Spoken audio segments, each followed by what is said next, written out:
Саладнаас ч бага калоритой хоол орлуулагч уургийн ундаа TechFit Monster 2004 оны 6 сарын 3-ны орой 23 настай коллежийн 3 дугаар курсын оюутан Джесс Валенсиа гэх залуу Миссури мужийн Колумбиа хотод байдаг нэг ресторанд явж орсон. За түүний найзууд нь болохоор аль хэдийнэ ирсэн рестораны арталт нэг ширээн дээр сууж байсан. За тэр бол Миссуригийн их сургуульд сэтгүүл зүйн чиглэлээр сурдаг оюутан байсан. Тэгээд хаврын семестр хэдхэн 7 хоногийн өмнө дууссан. Ерөнхийдөө амралтын байдалтай байсан гэсэн үг. Джесс ер нь бол маш нээлттэй найзуудтайгаа уулзаж, зугаацаж, цэнгэх дуртай, нийгмийн амьдралд идэвхтэй нэгэн байсан гэж хэлж болно. За энэ зангаасаа болж заримдаа бас асуудалд ч ихсэн орооцолдож байсан. Ерөн сүүлийн үед Джесс нэлээд асуудлуудтай орооцолдоод бас түүний удаан хугацаанд үерхсэн найз залуу Jack Berry гэд хүн болохоор салаа явцсан. Джессийн хувьд энэ бүхнийг даван туулах нэлээд асуудалтай байсан. За энэ талаараа уулзалтсан найзуудтай тэр бол яриад Jack өөртөө энгийн найзын харилцаатай үлдээ гэж хэлсэн нь байдлыг улам бүр хэцүү болгосон талаар ярьж исэн.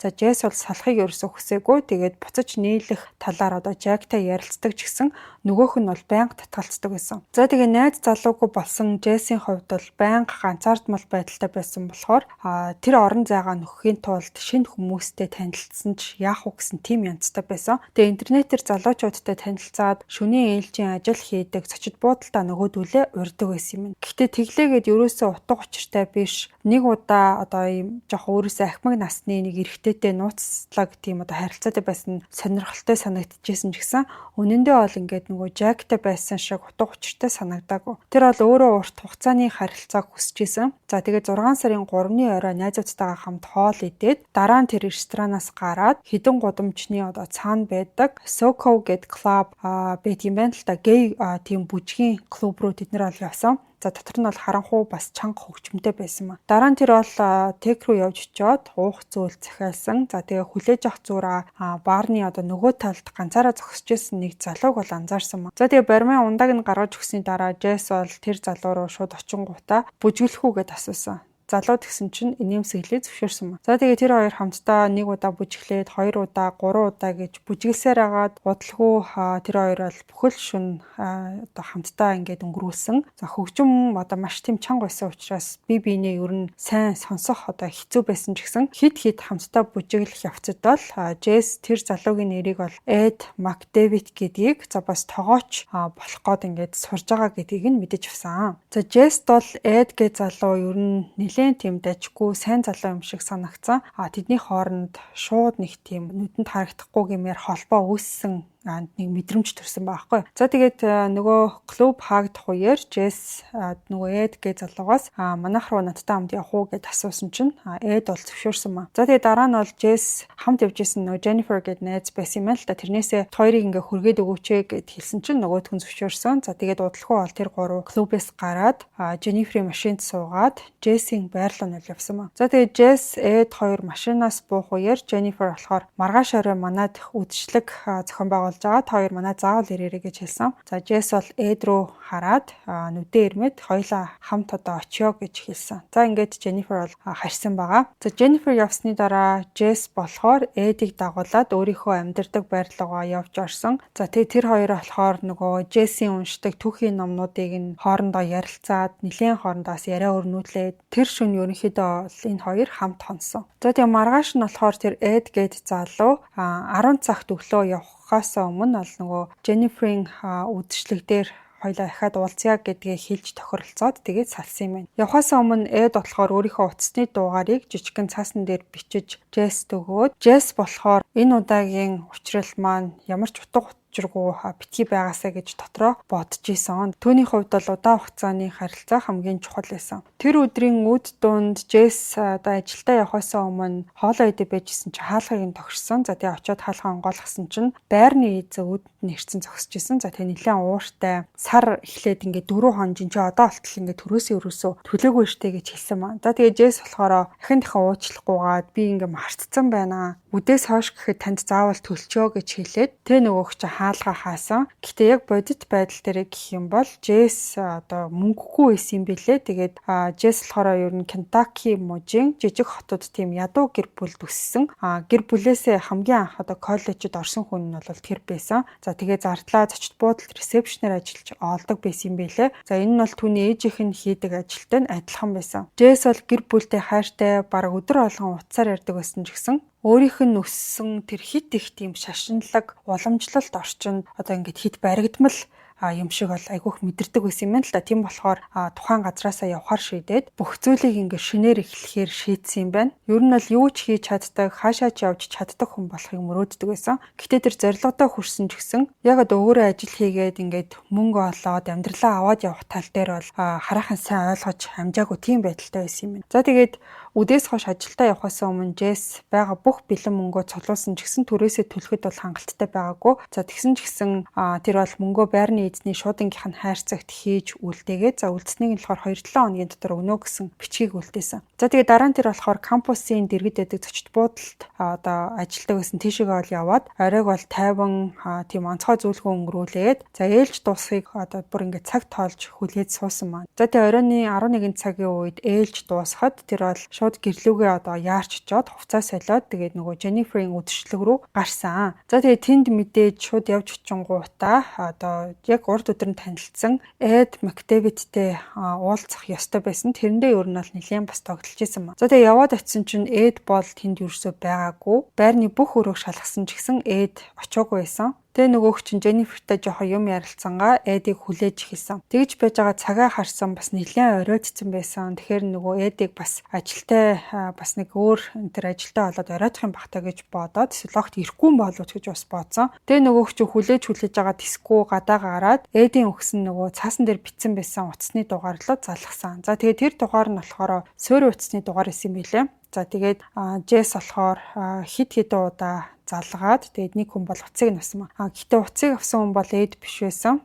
Тэр хүн бол өөрийгөө Марк гэж танилцуулсан. За тэгээд Джесс тэр хүнийг угаасаа бас мэдэхгүй болохоор Эдийг бол асуусан. За тэгсэн чинь Марк өөрийгөө болохоор Эдтэй ингээд хамт амьдардаг хүн байгаамаа гэж тайлбарлаад тэгээд Эд одоо унтж байгаа. Маргааш өглөө ажилдаа болохоор надад үдшилэг рүү ч юм бол ерөөсөө явж очихгүй. Амархаар ингээд хөвцэн гэдгийг хэлсэн байхгүй. За тэгээд ингэж ярих үеэр бол Джесс энэ Марк гэдэг энэ яриад байгаа залуу Эдийн найз залуу юм болов ингээ хамт амьдардаг хүн юм болов гэд бодсон. За тэгээд тухайн одоо Марк гэдэг хүн болохоор ерөөс ингээ уцаар ярихыг огт хүсэхгүй байгаа гэдг нь бол дооны өмнөөс нь хэлтээсэн. Аль болох ингээл хурдан яриад хурдан уцаа таслах гэж байгаа юм шиг нэг тиймэрхүү байдалтай байсан. За тэгэхээр нөгөө Джесс бол бууж өгөхийг хүсээгүй. Тэгээд Эдтэй ингээд би үнэхээр одоо уулзъя гэд ярьсан байсан юм аа. Чи сэрийгээд өгч болох уу? Би ингээд заавал ярих хэрэгтэй байгаамаа гэд хэлсэн маа. За тэгсэн чинь нөгөө Марк чинь бас талаад эсэргүүцээ унтчихна маргааш өглөө ажилдаа би ингээд сэрэмэргүй байна гэж хэлсэн. За тэгсэн чинь нөгөө Джесс ч юм бүр гуйсаар агаад би ингээд хальт ярих тийм зүйл байна. Чи дуудчих чадах уу гэж гуйсаар аа. За эцэст нь бол Марк зөвшөөрсөн. За тэгээ ойролцоогоор 1 минутын дараа маш тийм нойрмог дуу судлахын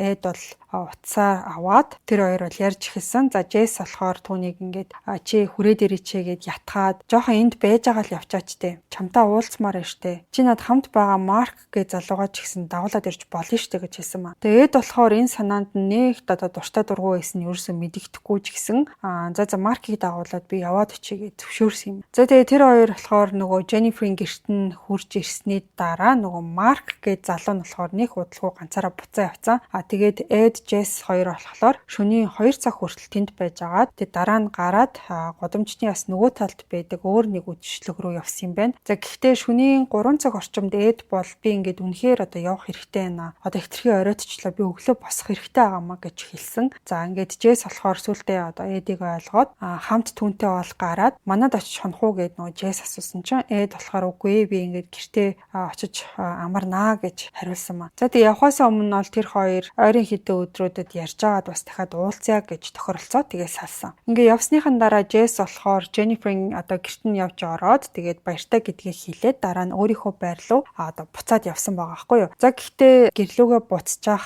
замдаа бол ингээд ганцаараа гэртээ харахыг ерөөсөө хүсэхгүй байсан. Тэгээд гэрлүүгөө харьцсан болохоор хамгийн одоо ихэнд бодолд нь орж ирсэн залуу болохоор түүний хуучин найз залуу Жак байсан маа. Тэгээд шөнө нөгөөх чинь 3 цагийн үед Жак руу хит хитэн удаа залгасан ч гэсэн нөгөөх нь ерөөсөө утсаа аваагүй. Яг үнэндээ бол бүр ингээд хар шөнөөр бас тэгээд аль хэдийнэ салцсан байсан болохоор утсаа авахгүй байх нь одоо хэвийн зүйлээсэн ч гэсэн Джесс бол одоо ингээд Жактай уулзахыг маш их хүсэжсэн маа. Тэгээ нөгөөх чинь утсаа авахгүйсэн болохоор сүүлдээ Жакийн байрлал шууд очихоор болсон. За тэгээд хаалгыг нь тогшоод сүүлдээ бүр нүдсэн ч гэсэн хин ч онгойлгоогүй. Тэгээ хэдэн минут хүлээж агаад дахиад хэдэн удаа тогшсон ч гэсэн ямар ч хариу одоо өгөөгүй хаалгаа ерөөсө тайлаагүй болохоор Джесс бол сүүлдээ бууж өгөөд согтуу тэгээд ганцаараа яваад өгсөн. За 2004 оны 6 сарын 5-ны хагас өдөр нэг коллежийн оюутан Джессийн байрны ойролцоох бас байшингаас нь гарч ирсэн. За тэр залуу болохоор ингээд өөр өвчөө өөрчсөн найзуудтайгаа хамт одоо Сент Луис руу явах гад гарч иржсэн тэр байсан. Тэгээ тэр залуу болохоор ингээд баг багаар эд зүйлүүдээ зөөж явах үеэр ойролцоох өвсөн дээр нь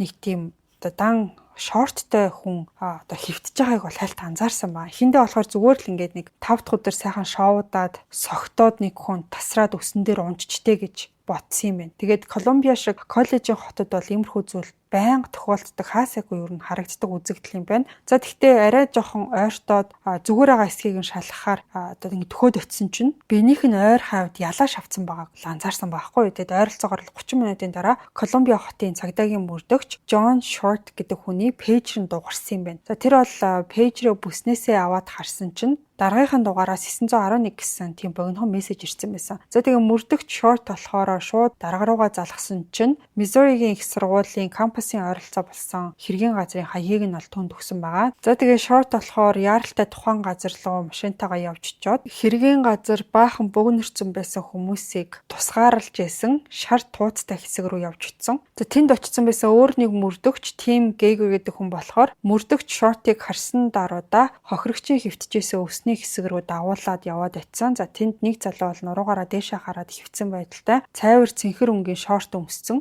Готлохгүй, аимсгүй, цамцгүй байсан. За тэгээд түүний хоолой дагуу бол маш тийм гүн тийм зөсөлт байсан. Шүүх эмнэлгийн эмчнэр бол адил хэдийнэ очсон. Цогцсны хажууд одоо сөхрөө суудсан, ажиллаа хийж исэн. За тэгээд нөгөө мөрдөгч шортод болохоор хэд хэдэн зүйл анзаарагдсан гэдгийг бол хэлсэн байгаа. За тухайн охирогчийн нүүр гар их бие дээр нь бол хөхрөлтүүд нэлээх үүссэн байсан. Хохирогчийн гарыг нь өргөсөн чинь хамгаалах үед авсан тийм шарх бол огт байгаагүй юм бэлээ. За шүүх эмнэлгийн эмч болохоор ингээд одоо хутганы хаалтлагад өртсөн хүмүүс ихэвчлэн өөрийгөө хамгаалахын тулд одоо гараа өргөдөг засвал ямар нэг байдлаар ингээд инстинктээр өөрийгөө хамгаалахын тулд үйлдэл хийдэг. Гар дээр зүсэгдсэн одоо уул мөрүүд бол байдаг. Гэхдээ энэ хүн дээр бол тийм зүйл ерөөсөө алгаа, энэ нь бол их сонир санагдчихна гэдгийг хэлсэн ба. За бас цус болохоор хохирогчийн хүзүүний хоёр талаар нь урсаад биеийнх нь доор нь бөөгнөрсөн байгаа гэдгийг бол зааж хэлсэн. Тэгсэн мөртлөө биеийнх нь урд хэсэгт ерөөсөө цус энтер байхгүй. За энэ нь бол түүний хоолойг нь зүсэх үед аль хэдийнэ өвсөн дээр хөвтөжсэн гэсэн үг байсан. Сүүлд нь бол шүүх эмнэлгийн эмч хохирогчийн зохийг нь сөхөөд нүдэнд нь үүссэн байгаа тэр нөгөө тусгаруултыг мөрдөгч шортод үзүүлсэн билээ. За энэ ихэвчлэн бол боомлсны шинж тэмдэг гэдгийг тэр хоёр хоёулаа мэдчихсэн. За ингээд энэ бүх зүйлүүдийг нэгтгээд харахад бол мөрдөгч шорт алуурчин эхлээд түүнийг боомлж ухаангүй болгоод дараа нь өвсөн дээр хөвтүүлээд өөрийгөө хамгаалах тийм боломжгүй байх үед нь хоолойг нь зүссэн байхаа гэж таамагласан маа. За тэгээ мөрдөгч хөлийг нь харсан чинь айгүйх тийм одоо шороо энтер болцсон, хөл нүцгэн гадаа гүйжсэн гэж бол харагдчихсан. Тэрнээс гадна бүх зүйл яг тухайн одоо хэсэг газар эхэлсэн гэдэгт нь бол эргэлзэжсэн. Магадгүй одоо хохирогч алуурчин хоёрын хооронд одоо нэг бие биенийг хөөсөн ч юм уу тиймэрхүү зүйл болсон. За алуурчин эцэст нь бол яг тэр өвсний хэсэгт байрж авсан байх гэж бодсон. Хохирогчийн биед ямар нэг үнэмлэх энтер ерөөсөй байгаагүй. Тийм болохоор хэн болох хаанаас гүйж ирсэн гэдгийг нь бол мөрдөгч ерөөсөй мэдэхгүй байсан. Ингээд энэ бүх зүйлийг дотроо одоо таамаглаж анхны одоо дүгнэлтийг гаргасны дараа шинжээчид цогцыг уутанд хийхийг зөвшөөрсөн. За тэр үеэр өөр нэг цагдаагийн машин ирээд дотроос нь бол ахлагч Кеннет Смит болон Стивен Риос хоёр бол бууж ирсэн. Риос болохоор энэ хороололд байнга эргүүл хийдэг цагдаа байсан болохоор түүнийг бол хохирогчийг таньж магадгүй гэд дуудаад авчирчихсан байсан юм. Ингээд мөрдөгч short болохоор шинжээчдэд цогцыг уутыг нээгээд Rios гэд нөгөө цагдаад болохоор харах боломж олгосон. За Rios болохоор тухайн одоо цогц руу төхөж жоод хин гэдгийг нь хараад хэсэг бодож ирсэн нь би энэ залууг таних юм байна гэж хэлсэн. Тэгчээд энэ залуу яг хэдхэн сарын өмнө нэг үдшилэг дээр баривчлагдчихсэн коллежийн оюутан байна гэд нэрийг нь бол Jess Valencia гэж хэлсэн ба. За ингэснээр мөрдөн шалгалт ихснээс хойш нэг цаг ч өнгөрөөгүй байх үед мөрдөгч short бол хохирогчийн нэрийг нь одоо мэдэж аваад яаж алагдсан талаар ч гэсэн нэлээд тодорхой таамагтай болж чадсан байгаа. За ингээд дараагийн түүний зорилго нь бол Jess Valencia-г хэн ингээд алав гэдгийг бол тогтоох ажил байсан. Мөрдөгч short болохоор Jess-ийн хаягийг нь шалгасан чинь байр нь ердөө л тухайн газраас бол нэг гудамжийн зайд байдаг гэдгийг нь олж мэдээд за тийшээгээ шууд явж утсан. Шинжээчд байранд нь ороод дотор нь одоо нотлох баримт хайж авах хооронд нэг цагдаа бол гадна талд нь зогсоод хэргийн газар албан ёсоор дуусах хүртэл хинч орж гарахгүй байхыг хянжээсэн. За мөрдөгч short болохоор байранд ороод шатаар доош бууж Jess-ийн өрөө рүү явсан. За тэнд нь болохоор хаалганы ойролцоо хурууны ихээ хайж исэн нэг шинжээч болохоор бидний ирэх үеэр хаалга нь одоо ингээд онгорхой байсан гэдгийг хэлсэн. Мөрдөгч short дотгошоо ороод эргэн тойрныг ажигласан чинь цусны уул мөр бол огт байгаагүй. Бас эвдэрч сүйдсэн зүйл ерөөсөө байхгүй. Өөрөөр хэлэх юм бол яг энэ байран дотор ямар нэг тэмцэл болсон гэсэн тодорхой шимж тэмдэг байгаагүй.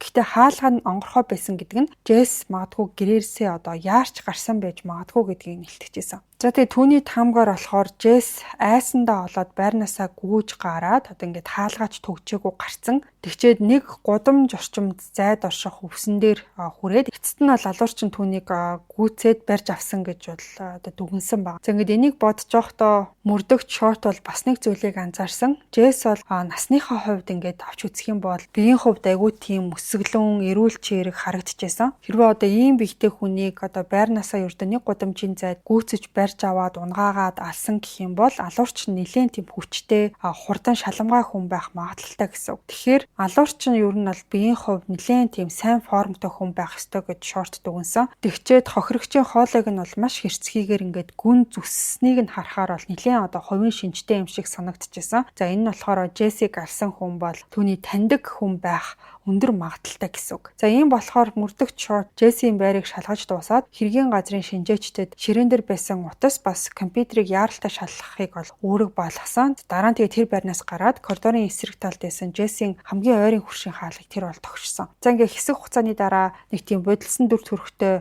залуу бол толгоогоо одоо хаалгаар шагаагаад юу болсон гэж асуусан. За тэгээ short болохоор ингээд би хүн амны гэмтгэрийг шалгаж байгаа ингээ мөрдөгч хүн байна. Хитэн асуулт байна гэж хэлсэн. За тэгээ нөгөө залууд одоо учир явдлыг тайлбарласан чинь энэ мэдээг сонсоод бол мэдээж цочирдож ерөөс итгэж чадахгүй тийм байдалтай байсан. Тэгээ тэр хэлэхдээ урд шөнө нь Jess-ийн байрнаас ингээд хоёр насанд хүрсэн эрэгтэй хүн маргалдаад тийм зодтолж байгаа юм шиг чимээ тод сонсогдоод би сэрсэн гэдгийг хэлсэн. Тэгээ тэр хоёр хүний нэг нь бол Jess байсан тодорхой. Яагаад гэхээр урд шөнө болохоор тэр ингээд үгүй болооч гэж дахин хашгирж ирсний хөршин бол сонссон баг. Тэгээ сонссон мөрчлөө тухайн үедээ бол юу ч хийгээгүй би ямар нэг үйлдэл гараагүй зүгээр л би ингээд хан руу тогшоод одоо болооч гэж хэлсэн. За тэгээ удалгүй бол тухайн чимээ намжаад ахиж бол тийм дуу чимээ ерөөсөө анзаараагүй би буцаад унтсан. Тэгээ тэр үед сонссон зүйл нь одоо ингээд Jess-ийн амь насыг хөнөөсөн үйл явдлыг нэг хэсэг байсан гэдгийг энэ хөршин бол үнэхээр мдээгүй байгаа. За тэгээ маргааш нь сэрсний дараа тэр хөршин бол одоо Jess шүүн ингээд нэг сонин бас эвгүй зан гаргацсан болохоор уучлал гуй гэд хаалга руу нь яваад очисон чинь одоо хаалга нь бол онгорхой исэн билээ. Тэгээд дотгошоо ингээд орох нь бол нэлийн бүдүүлэг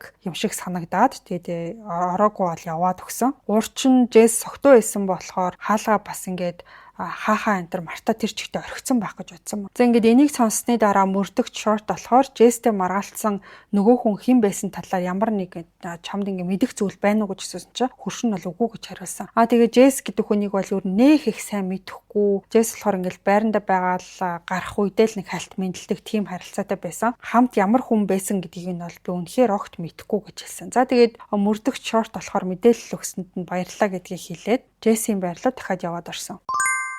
Хоол орлуулагч, булчингийн хөгжлийг дэмжигч Take It Monster уургийн ундаа өнөөдрийн дугаартай хамтран ажиллаж байна. Үлсэхгүйгээр турах зорилготой жингээ барихыг хичээж байгаа. Улирал солигдох үеэр ядарч сүлдэхгүй байхыг хүсвэл уургаар баялаг Take Fit Monster ундааг та бүхэн сонгож хэрэглээрэй. Өглөөний цайнд бас өдөр хөнгөн уургаа нөхөх үедээ гэх мэт уураг дутагддаг хүн болгон хэрэглэх боломжтой. Таны өдөрт авах ёстой уургийг эрүүлэр өгөх Take Fit Monster ундааг CU-гийн бүх салбараас худалдаж авах боломжтой. Энгийн ундаа биш, эрүүл мэндийн ундааг хэрэглээндээ оруулж заншаарай.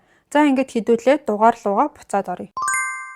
Ингээд мөрдөгчийн хийх ёстой зүйл нь бол тухайн шөнө Джессийн байранд байж болох хүмүүс хэн байж болох вэ гэдгийг тогтоохын хутлаасан. Найз нэс нүү эсвэл ямар нэг хайр дурлалын харилцаатай хүн нь хэн нэг нь танихгүй хүн гэрлүү нь нэвтэрсэн үү гэх мэт. Ер нь бол яг юу болж өнгөрсөн гэдэг нь ингээд огт тодорхойгүй ойлгомжгүй байсан. За тэр үеэр бол хэргийн газрын нэг шинжээч Джессийн гар утсыг нь барьсан. Одоохондоо бид нар бол утсыг бүрэн шалгаж чадахгүй. Хилцрүү аваачсны дараа бүрэн мэдээллийг гаргаж авна. Бас зөөврийн компьютерт нь бол хараахан бид нар хүрээгүй байгаа. Гэхдээ Джессийн дуудлагын бүртгэлт нь бол бид нар нэвтэрч чадлаа гэж хэлсэн. За тэгээ нөгөө хүн болохоор мөрдөгчөд бидний нэг заавал харж судлах ёстой нэг зүйл байна гэж хэлсэн маа. За тэгээ бүртгэлээс харсан чинь Джесс болохоор хамгийн сүүлд гар утсаа ашиглаад Jack Barry гэдэг хүн рүү шөнийн 3 цагаас 3 цаг 18 минутын хооронд нийт бол 7 удаа залгасан байсан. За энийг сонсоод мөрдөгч шорт бол шууд нөгөө Jack Barry гэдэг хүний мэдээллийг шалгаад хаягийг нь олоод харсан чинь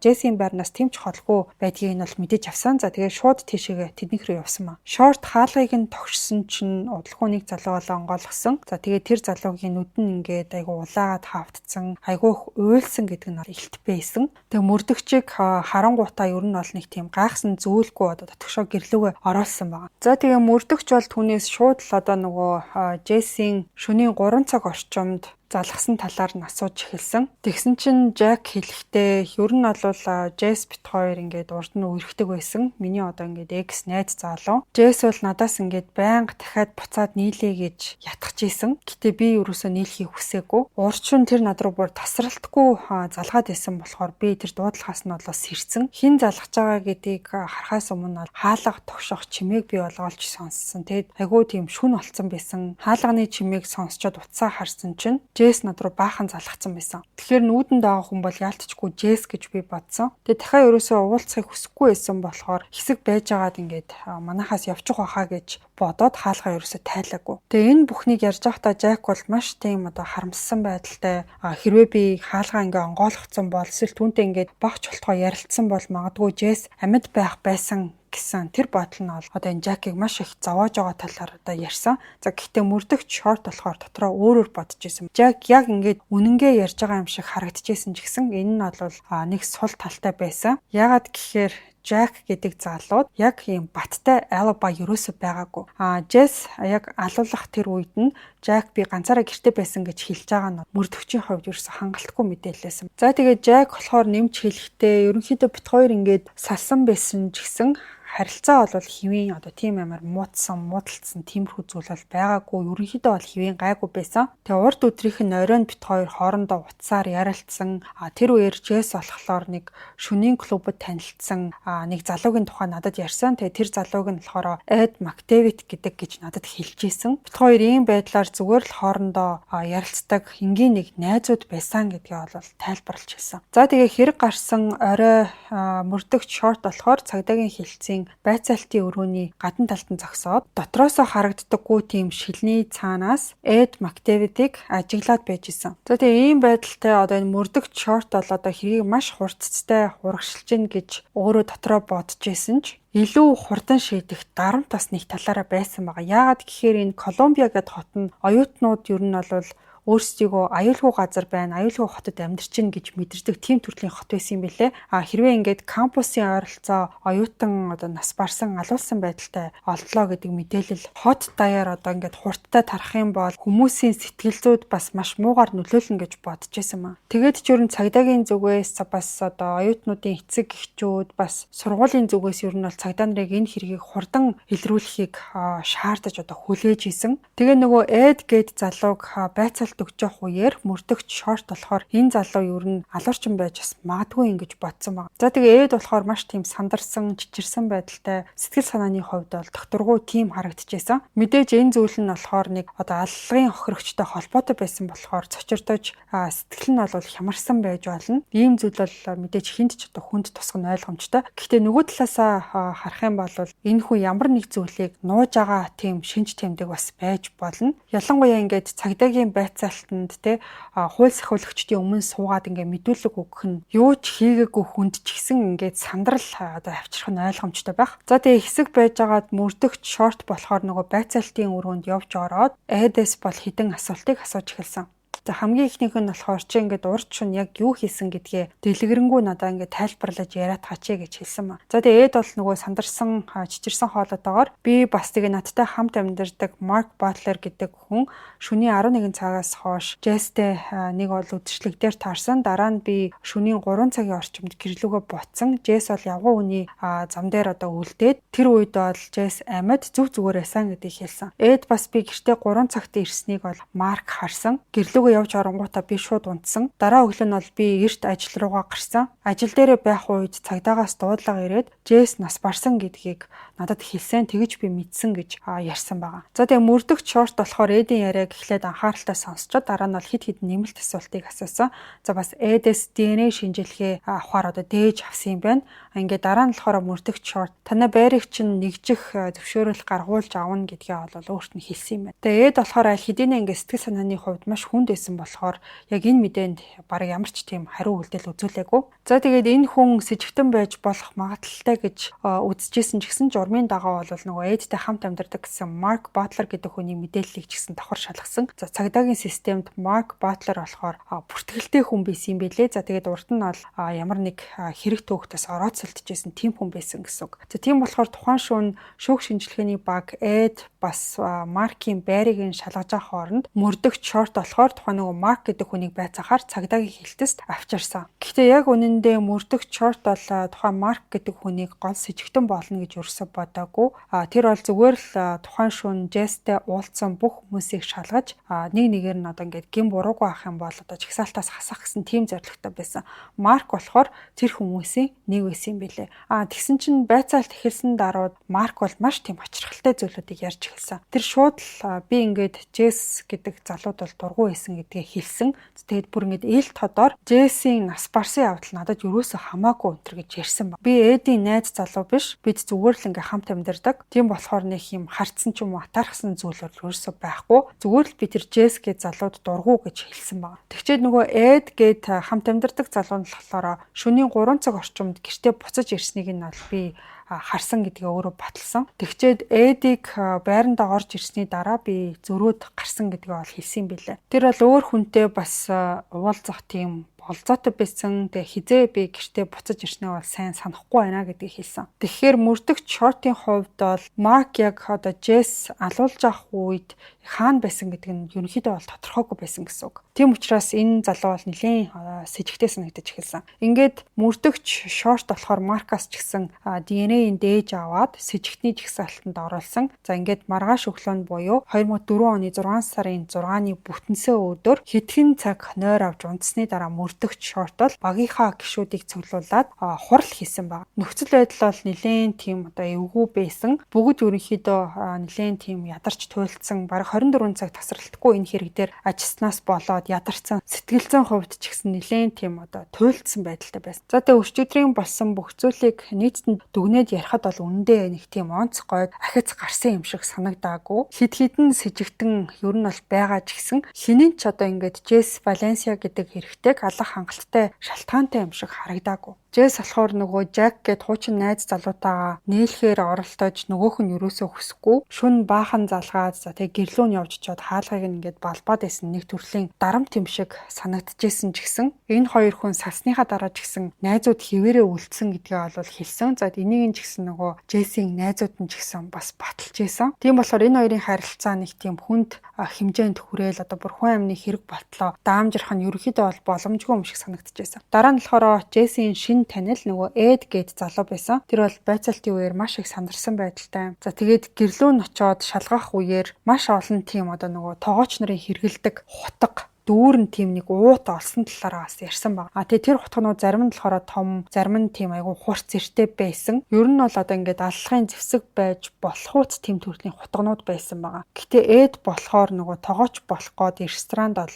сурч исэн. Тийм болохоор галтгооны утгатай байх нь бол с жиг төрүүлэх хангалттай нотлохоо биш байсан. Харин тэр эдийн хамт амьдардаг гэсэн Марк Батлер болохоор урд нь одоо гэмт хэрэгт холбогдчихсэн, Джесст бас дургу гэдгээ ил тод хэлсэн, нас барсан надад юусоо хамаагүй энэ төр гэж ярьсан хүн байгаад байгаа. Гэхдээ одоо Марк Джесс хоёр болохоор ингээд бичлэн нэг л удаа уулзчихсэн. Дараа нь тааралдахгүй мэдэхгүй хүнээ Марк одоо ингээд гэр хүртэл дагаж чоод аллах нь одоо ямар ч логикгүй юм шиг санагдчихсан. Ямар ч өөрөөхтэй зориг байхгүй гэсэн үг шүү дээ. Ингээд эхний өдөр авсан бүх мэдээллүүд нь ямар нэг утга учиртай тайлбар болж чадахгүй байсан. Тийм болохоор дараагийн өдрүүдэд нь ер нь бол Джессийн очдог байсан баар, клубүүд, уулзчихсан таньдаг мэддэг хүмүүсээс нь сургалах тийм ажлыг бол хоёр мөрдөгчөд даатгсан ба. Тэндээс нь бол шин сэжүүрүүд бас гарч ирж магадгүй гэж бодсон. За тэгээ хурал дууссаны дараа нэг мөрдөгч болоод нөгөө шорт дээр хурж ирээд маш нууц мэдээлэл биднэрт ирлээ гэдгийг хэлсэн байгаа. Энэ мэдээлэл нь өөрөө нэлээд нууц байсан болохоор одоо мөрдөгчийн дунд ч гэсэн нууцлах шаардлагатай байсан юм билээ. За тэр мөрдөгч бол хэлэхдээ Сент Луис хотод амьдардаг Джессийн нэг найз нь Crime Stoppers-оор дамжуулаад мэдээлэл өгсөн гэдгийг бол хэлсэн. За тэр хүн бол Джесстэй байнга онлайнаар чаталдаг байсан хүн юм байна. За тэгээ Джесс нэг удаа болохоор өөрөөс нь ахмаг насны нэг хүнтэй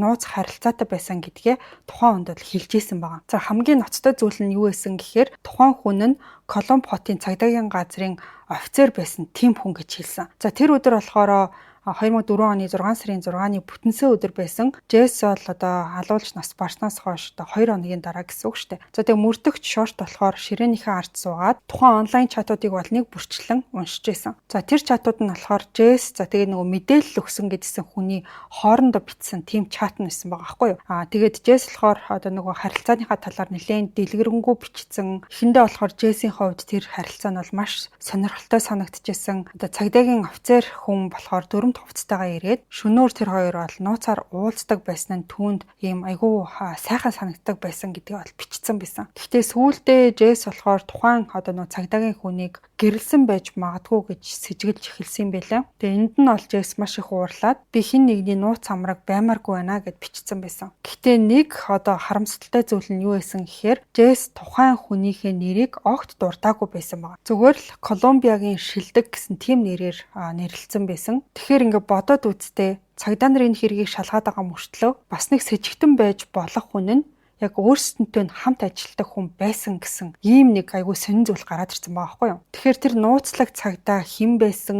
Ер нь бол мөрдөгч шортын хувьд бол хамгийн магадлал өндөртэй сэжигтэн нь тухайн нууцлаг хүн байж таарлаа гэсэн тийм одоо бодол төрж эхэлсэн байгаа. Тэгээ ерөнхийдөө одоо Джессийн бусад харилцаануудтай харьцуулахад бол энэ цагдаад алдах зүйл их байгаа. За хэрвээ Джесс энэхүү нууц харилцаа хэн нэгэнд хилчих юм бол тухайн офицер одоо ажил, карьер гэх бүх зүйлээ алдна. Учир нь гэх юм бол тухайн цагдаа бол ажил үүргээ гүйцэтгэж явах үеэрээ ийм хууль бус, ёс зүйн харилцаа үүсгэж исэн гэдэг нь бол тодорхой байсан. За бас тэр өөрийн одоо албан тушаал эрх мэдлээ ашиглаад энэ харилцааг бас эхлүүлсэн байх магадлалтай. За энэ дээр нэмээд энэ хүний гэр бүл ч гэсэн сүгүрэх одоо магадлалтай. Тийм болохоор мөрдөгч шорт бол энэ зүйл дээр маш болгоомжтой хандах ёстой гэдгийг ойлгож байсан. Өөрийнхөө ажилтдаг цагдаагийн байгууллагыг тэр бол шалгаж исэн учраас алуурчин яг өөртөө нэг өрөөнд нэг байранд ч байж болно гэдгийг тэр мэдчихсэн байна. За тэгээ нөгөөх чинь кофе уух гэж одоо коридороор алхаж явах үеэрээ тааралцсан бүх цагдаа нарынхаа царайг нь бол ажигласаар байсан. Тэг мэдээж бүгдийг нь сэжиглээд авах хэцүү, сэжиглэхгүй байх хэцүү.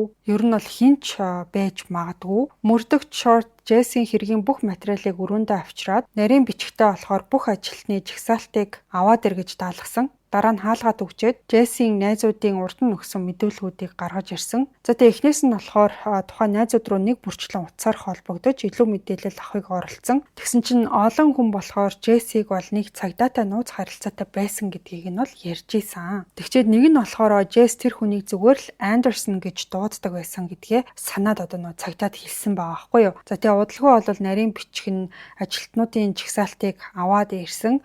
мөрдөгч шорт болохоор тэрнийг нь шалгаад үтсэн чинь 200 гаруй цагдаагийн офицер дундаас хүн 2 нь болохоор Андерсон гэдэг овогтой байсан юм. Brad Anderson за тэгээд Ted Anderson гэсэн 2 хүн байсан. За тэгээд дараагийн алхам нь болохоор тэдний аль нэг нь Jesse Valencia-тай холбоотой байсан гэдгийг нь тогтоох явдал байсан.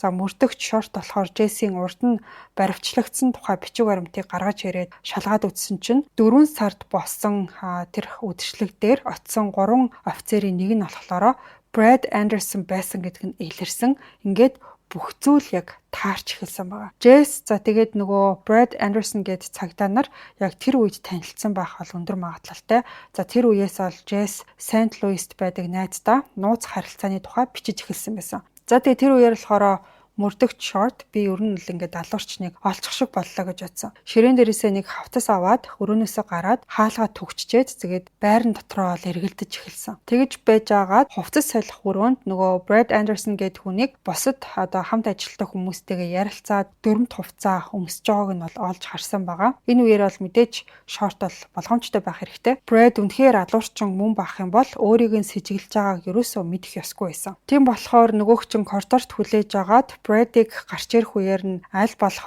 нэг мэдэгдэхгүй байдлаар энгийн байдлаар гэсэн үг шүү дээ. Дөхөж жоод за тэгээд хажуу тийш нь дуудаад тэгээд аваад явсан. Тэгчээд нөгөө хавцаа нэгээд Jesse-ийн зургийг дэлгэж харуулад энэ хүнийг таних уу гэж асуусан. Brad хэсэг зур тэр зурглыг нь харж ирсэн тийм хэдэн сарын өмнө нэг үдшилэг дээр энэ залууг бол баривчилж ирсэн юм байна гэж хариулсан. Тэгэхээр нь баривчилснаас хойш энэ хүнтэй чи дахиад уулзсан уу гэж асуусан чинь Brad толгой дохиод тийм гэж хариулсан. Ойролцоогоор 1 сарын өмнө Jesse байранд ингээд агиох дуу чимээ гараад байгаа талаар гомдол өгсөн. Тэгээд би шалхахаар очисон. Тэгээд очих үеэр дуу чимээ аль хэдийн намтцсан байсан болохоор тэнд хэдхэн минут байжгаад буцсан гэж тайлбарласан. Ингээл бүх зүйл болсон. Өөр ямар нэг уулзалтаа энэ төр байхгүй гэж тайлбарлаж байгаа байхгүй юу. Тэгээ нөө мөрдөгчийн хувьд болохоор ингээд Brad байгаа байдал нь ингээд ерөөсөө сандарсан, сэжигтэйч гэдэг юм уу тийм зүйл ерөөсөө ажиглагдаагүй. Харин ч бүр ингээд мөрдөгч яагаад Jesse-ийн талаар асууж байгааг нь огт ойлгохгүй байгаа юм шиг царайтай харагдчихсан. Тийм болохоор хэрвээ энэ хүн үнэхээр алуурчин байх юм бол түүнийг яаж ингэж үнэн мөнийг яриулах уу гэдэг асуудал нь бол маш хэцүү байх нь ойлгомжтой байсан. За тэгээ нөгөөх чинь Brad гэдэг хүнийг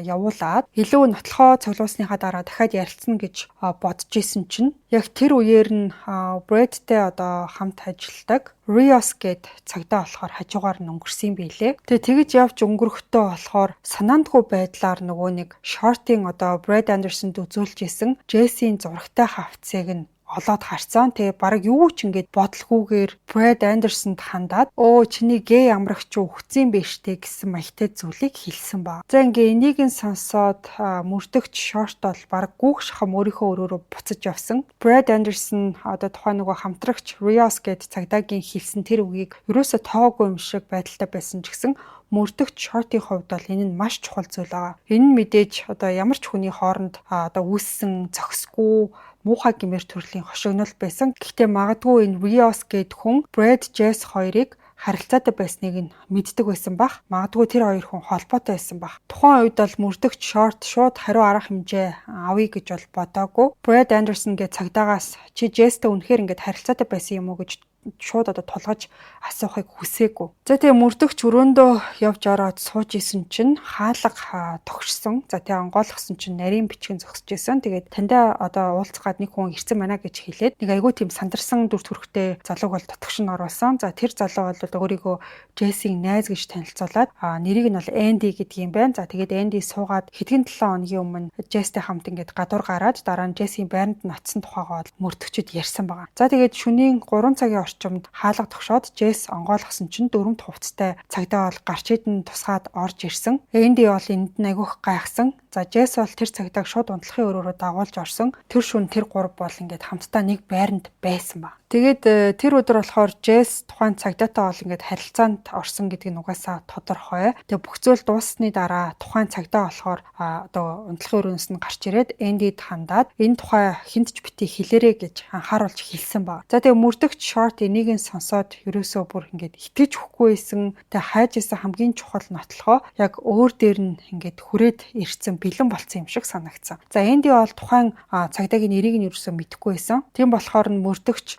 хилцээхийн ажилтнуудын зургийг гаргаж ирээд чи ингээ харах юм бол таних уу гэд асуусан чинь Зураг үзээд байх ч ер нь бараг шаардлагагүй дээ. Би тэр хүнийг одоо дөнгөж орж ирж явах үедээ коридорт харсан гэж хариулсан юм байна. За ингээд яалтчгүй одоо бүх зүйл ил болсон байгаа. За ингээд энэ бүх зүйл илчлэгдсэний дараах мөрдөө шалгалтаар 2004 оны 6 сарын 5-ны одоо үүрээр Джесс Валенсиа гэдэг залууд яг юу тохиолдсныг дараах байдлаар тайлбарласан юм байна. Шөнийн 3 цагийн орчимд Джесс найз Jennifer-ийн үдшилгээс гарч исэн одоо тэр үе байгаа.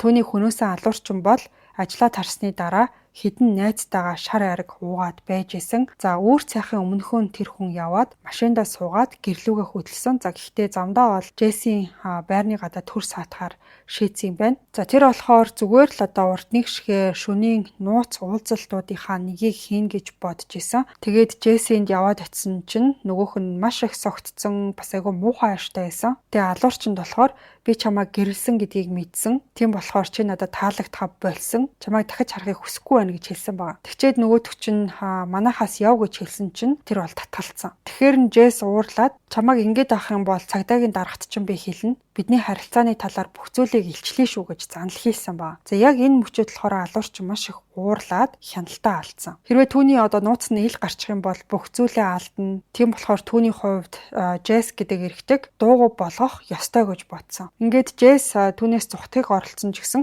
ердөө нэг гудамж орчимд гүөхөд алуурчин бол түүнийг гүйцэж очоод барьж авсан. За тэр бол Джессийн хүзүүнээс нь барьж аваад маш хүчтэй боогоод ухаангүй болтол нь дарсан байгаа. Дараа нь бол түүнийг өвсөн дээр хөвтүүлээд халааснасаа хутаг гаргаж ирээд маш хэрцгийгээр одоо ингээд хоолойг зүссэн юм байна. За ингээд дараа нь тэр бол гэрлүүгээ буцах замдаа аллагын зэвсгийг бол маш чадварлаг аргаар устгасан. Ер нь бол хинч олж чадахгүй байдлаар. За яагаад гэхээр тухайн хутга нь түүнийг энэ хэрэгтэй холбож чадах цорын ганц одоо баттай нотлохоо байсан байгаа. За ингээд гэртээ харж жоод машинаа одоо байрныхаа гадаа тавиад хаалга руугаа алхах үед бол галтагооны цонхоор эхнэр нь хүүхдийнхээ сүү бэлдэж байгааг бол тэр олж харсан юм байна. За ингээд гэртээ орохынхоо өмнө тэр бол дөрөмт хувцсан дээрээ Андерсон гэсэн нэртэй пайзаа аваад оронд нь өөр газар нууцсан байсан нэг пайзыг авч зүүсэн. За тэр пайзан дээрх нэр нь Стивен Риос байсан. Түрүүн та бүхэнд дурдчихсэн Риос болохоор Brad Anderson-ы хамтрагч нь байсан байгаа. Та бүхэн санджээ бол энэ Риос гэд хүн хэргийн газар хамгийн анх Джессийн цогцсыг таниад Brad-ийн гей амраг гэсэн тэр аимшигтай үгийг хэлсэн хүн байгаа. За тэгэхээр Риос гэд энэ цагдаа Джесс өөрийнхөө нэрийг худлаа хэлжсэн гэж үздэг. Тэр Brad Anderson гэдэг нэрийг биш харин өөр нэг Anderson болох одоо Ted Anderson гэдэг хүний нэрийн пайзыг нь хулгайлж ашигладаг байсан юм байна. Тэгчээд Jessтэй уулзахдаа өөрийгөө тэр хүн юм шиг дүр хэсэгдэг байсан. Ингээд Rios бол баривчлагдсан байна. 2005 оны 5 сард Jess алагдсанаас бараг 1 жилийн дараа тэр бол 1-р зэргийн хүн амны хэрэгт буруутгагдж яллагдсан. Гэхдээ давж заалдах шатанд дахиж шүүх хурал болоод хэргийг бол 2-р зэргийн хүн амны хэрэг болгож бууруулсан. За бууруулсан ч гэсэн тэр бол буруутай гэдг нь тогтоогдоод бүх насаараа хорих ял сонссон юм байна. За ингээд энэ удаагийн хэрэг маш адармаатай бас маш сонирхолтой байсан гэдэгт итгэлтэй байна. Нэлээд толгой эргүүлсэн зүйл явж эцэст нь болохоор Brad Anderson биш харин Rios гэдэг хүн яг жинхэнэ алуурчин болох нь ингэж илэрчээсэн юм байна. Дугаартай хамт байсан нийт сонсогчдоо баярлалаа. Take Fit Monster уургийн ундаа өнөөдрийн дугаартай маань хамтран ажиллалаа. Та бүхэн Take Fit Monster уургийн ундааг CV-гийн бүх салбараас худалдаж авах боломжтой. Ингээд хэдүүлээ маргаашийн нэмэлт дугаараар эргээд уулзъя.